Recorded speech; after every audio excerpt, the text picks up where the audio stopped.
nation was founded by men of many nations and backgrounds. It was founded on the principle that all men are created equal. Organized religion and organized crime working together to help build a better America.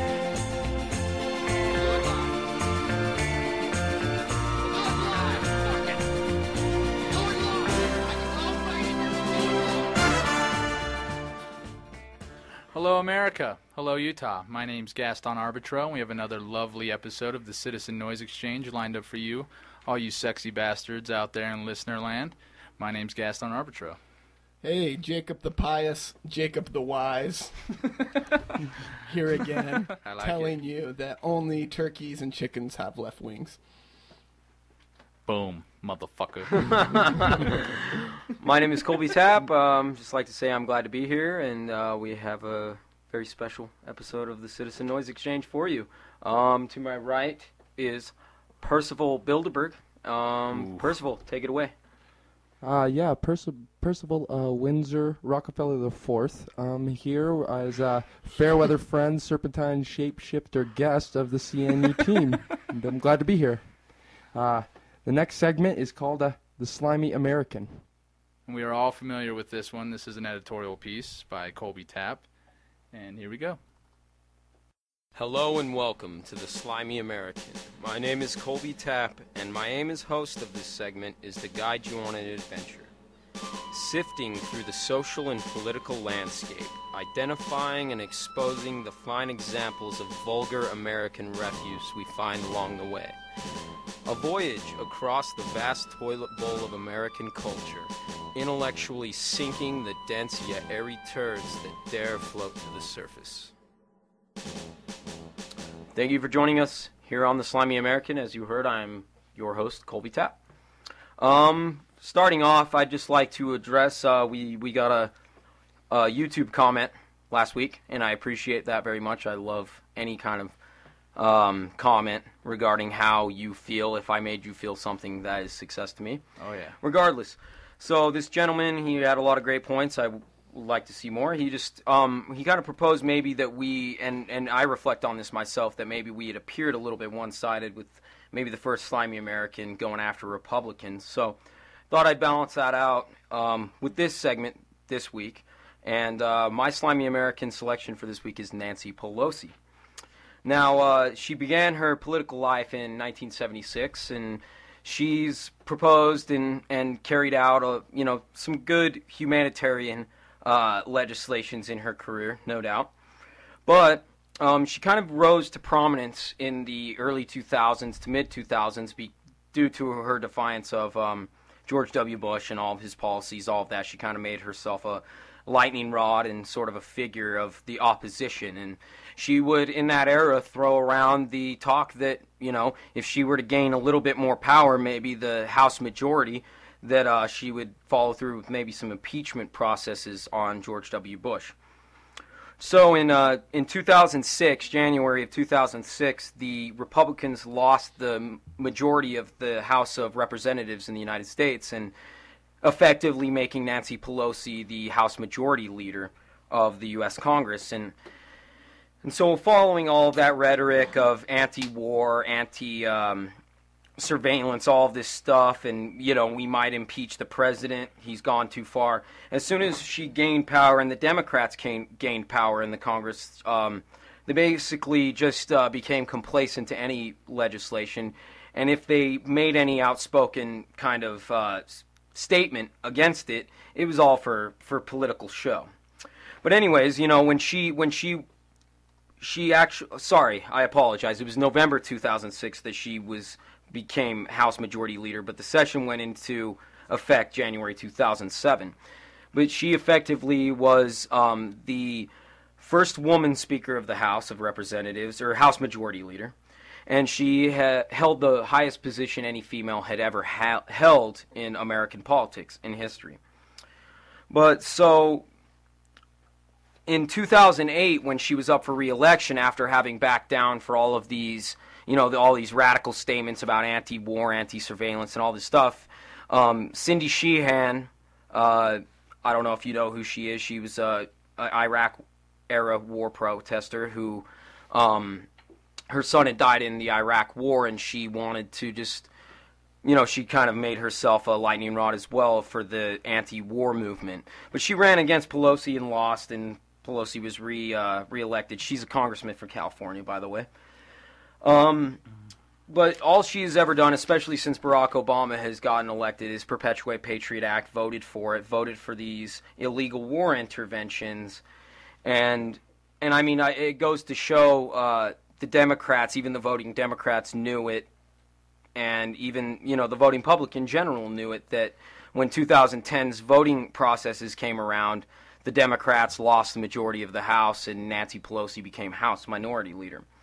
But my main beef with her is that for someone who touts truth and humanitarian causes and anti-war and, loosely a pro-constitutionalist view, she's just lied and gotten reelected and never fulfilled any of the promises she had made to those, especially her constituents in Northern California who are overwhelmingly liberal and anti-war. She's disappointed us all. She disappointed the voters in 2006 that put the Democrats in charge of the majority of the House, and she's been a disappointment ever since. That's my piece. Ah, beautiful. I just want to say, first off, I think that's fucking awesome that you replied to the person who posted, saying that we were very left and going against Republicans only, because I'll speak on my own behalf in saying that I'm not a Democrat, I'm not a Republican, I'm nothing. I'm just some nobody radical asshole. Independent. If I'm even that, who knows? But all I know is that both of them piss me off. Both of them. And I think that Nancy Pelosi especially, what is her current position within the political machine right now? She's a congressman from Northern California. I'm not sure quite the district, but San Francisco is inside of that district. She has an overwhelmingly liberal constituency. Right. But she is the House Minority Leader, and she's a congressman from California. That's about all she is right now. She holds a lot of seats on different panels and committees and all that bullshit. But do you know what kind of committees? Like what kind of? I'm not going to go out on a limb and claim that I do. And who knows if we even have time for that anyway. I've experienced a committee that she was in. It was one late night, and we were all up in this pretty elaborate retreat. I won't name names, but Miss NP was there, and all I remember is 2 purple recliners, a bunch of black drapes, and some flesh consumption, human flesh, mind you. And you saw her transform into a reptilian, right? She I turned into a gecko won't of sorts. get in too much detail. Okay, all I can say is that she did have some political views, and it wasn't what she was saying on the television the next day. Had a lot more to do with blood. Definitely the letting of blood was a big issue. Northern California, she was big on destroying that. Okay, yeah, so in depth. So my big question is that you said she was against Bush and his foreign policies regarding war and things like that. So how is she leaning with Barack's war policy or foreign policy now? Well, she's the worst kind of, because some people, coming out with their political awareness, you might lean left because they are overwhelmingly appear to be more humanitarian, and that's kind of the facade that everyone must come to realize is in fact a facade. She has only perpetuated surveillance and uncongressionally, there was no declaration of war. She supported, a lot of overwhelmingly illegal measures as far as foreign policy and warfare goes. And I mean, anything that Barack Obama does, he can't do any wrong. And this will be our first reference of Anthony Weiner on this program, and hopefully our only. But anyways, this will be our only. She came out and called for his resignation and said she was going to hold an investigation. This is only clarification of who this woman, to put it kindly, is. The only reason any Democrat would ask for his resignation is to get his goddamn his picture off the news so we can carry on with our agenda, so. But Nancy Pelosi, she's one other, she's just another piece of proof that they're all the same. What is that agenda, is my question. I mean, are you talking about... Whatever their agenda is as Democrats, their whole... whatever's going on the congressional floor, this whole photograph of a penis kind of drew some attention away from whatever their agenda is. We will have no more talk about that. And it's quite hard to understand or say what their agenda really is. It's the same as business as usual. But I like... If I can quote Percival Q. Cornswallow, he said to me one time, What? He said to this, we were talking one day, and he said, the left and right, they're shaking hands behind the ass. Oh. I remember saying it. And it's just so funny that, the whole anti-war thing just goes out the door as soon as her fucking comrades are in power. And, it's... left and right, shaking hands behind the ass, sodomizing America that's business together. as usual at the White House. That's double thumb. That's the politician for you, and that's the great thing is that. So Slimy American of the week is Nancy Pelosi, turncoat, traitor, lizard, hands behind the ass shaker type of normal ass. The double politician. thumb. And we make an effort not to mention Anthony Weiner because we believe it's just a dead horse. We don't want to go there. Smoke and mirrors. Absolutely. It's a distraction. We don't want to go there. It is called Wienergate, though. I mean, that is pretty incredible. That news is called Wienergate. I was amazed. When I heard it, I was like, I can't even fucking believe.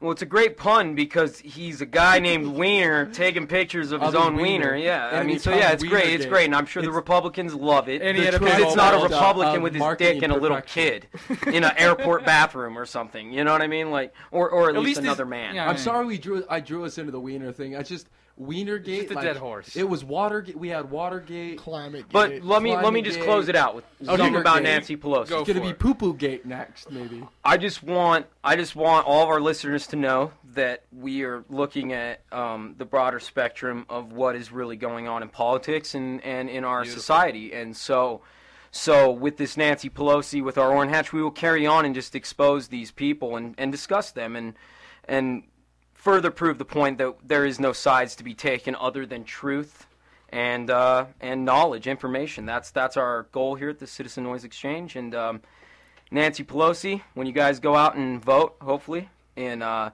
next congressional process out there in California, maybe you'll think twice about re-electing this woman who has backed down on basically some of the most fundamental political issues of our era. Thank you, Colby. She's not a Slimy American for no reason. So we have that's the Slimy American with Colby Tapp. Go ahead and go to the Facebook under discussions, and you'll see the Slimy American segment there. And I love hate mail. And he loves it. He gets off on it. I want to know what you think. I mean, sweaty, aggressive, raging. offing. He gets raging in his pants about it. So feel free, go there to the Slimy American and post any comments and any questions or any concerns you have with Colby's editorial piece, the Slimy American. Now, Jacob the Mormon over here, he's got a new segment for us. Why don't you tell us a little bit about that, Jake?